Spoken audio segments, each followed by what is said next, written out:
দেখো আজকে রান্না করব চিকেন। তার জন্য আমি এখানে 1 কেজি চিকেন নিয়ে নিয়েছি, ধুয়ে পরিষ্কার করে নুন, হলুদ, টক দই, সামান্য একটু সর্ষের তেল দিয়ে ভালো করে মেখে রেখে দেব।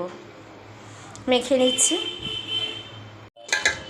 ভালো করে মাখাতে হবে প্রত্যেকটা মাংসর গায়ে ভালো করে।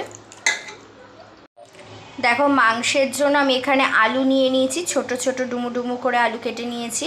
এখানে রয়েছে আদা, রসুন, কাঁচা লঙ্কা, ঠিক আছে। আর এখানে রয়েছে কুচনো পেঁয়াজ, এটা মিক্সিতে পেস্ট হবে। আর এটা আমি ফোড়নে দেব। আর দেব গোটা গরম মশলা। দেখো ফোড়নের জন্য আমি নিয়েছি গোটা গরম মশলা, এখানে নিয়েছি ছোটো এলাচ 4টে, দারচিনি, তেজপাতা আর গোটা জিরে, এটা আমি ফোড়নে দেব। কড়াইতে আমি দিয়ে দিয়েছি সর্ষের তেল। মাংসটা সর্ষের তেল ছাড়া ঠিক জমে না, তো আমি সর্ষের তেল দিয়ে দিয়েছি পরিমাণ মতো, লাগলে পরে একটু দেবো। আগে আলুগুলো ভেজে নেব। তো ফার্স্টে ডুমো ডুমো করে আমি আলুগুলো ভেজে তুলে নেব। দেখতে থাকো কিভাবে কি রান্না করছি, সঙ্গে থাকো। আলুগুলো কিছুই না, জাস্ট নুন দিলাম, নুন দিয়ে একটু ভেজে নেব। হালকা সোনালি কালারটা হবে, হ্যাঁ, হলুদ হালকা সোনালি কালারটা হলে তুলে নেব, কারণ কষাতে কষাতে আবার মাংসটা তখন গলে যাবে। ঠিক আছে, এবার আলুটা ভেজে নেব। মিক্সিতে মশলার জন্য আমি নিয়ে নিয়েছি 2টো তেজপাতা, দিয়ে দিলাম একটু জিরে, ঠিক আছে। দিয়ে দেবো আদা, রসুন, কাঁচা লঙ্কা দিয়ে দিয়েছি। দেখো আদা, রসুন, কাঁচা লঙ্কা, পেঁয়াজ, ঠিক আছে, সব জিরে, তেজপাতা সব দিয়ে দিয়েছি। এবার এটা একটা পেস্ট বানিয়ে নেব।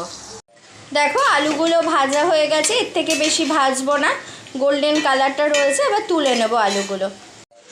দেখো আলু ভেজে আমি তুলে নিয়েছি। এবার ওই তেলেই ফোড়ন দিয়ে দেবো, তেজপাতা, গোটা জিরে আর গোটা গরম মশলা।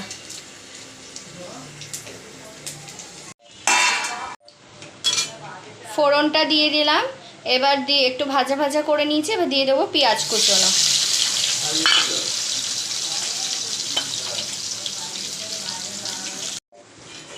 দেখো পেঁয়াজ টমেটোটা ভালো করে মিলিয়ে গেছে। এবার আমি মশলাটা দিয়ে দেবো, যে পেস্টটা করে রেখেছিলাম, আদা, রসুন, জিরে, ধনে, পেঁয়াজ, কাঁচা লঙ্কা, ঠিক আছে, ওই পেস্টটা দিয়ে দেবো। দেখো গুঁড়ো মশলাগুলোও দিয়ে দিয়েছি, হলুদ গুঁড়ো, লঙ্কার গুঁড়ো, ঠিক আছে, দিয়ে এবার ভালো করে কষিয়ে নেব।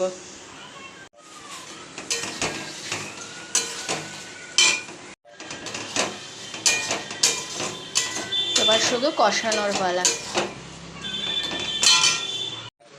দেখো মাংসটা দিয়ে দিয়েছি, দিয়ে এবার ভালো করে কষিয়ে নেব।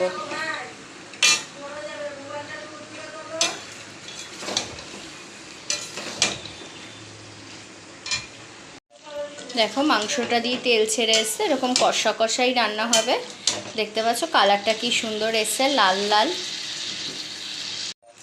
দেখো লাল লাল ঝোল ঝোল চিকেন রেডি। সামান্য একটু একদম গামাখা গামাখা ঝোল রেখেছি। কেমন হয়েছে জানিও, ভালো লাগলে একটা লাইক করো, শেয়ার করো আর চ্যানেলটিকে সাবস্ক্রাইব করো।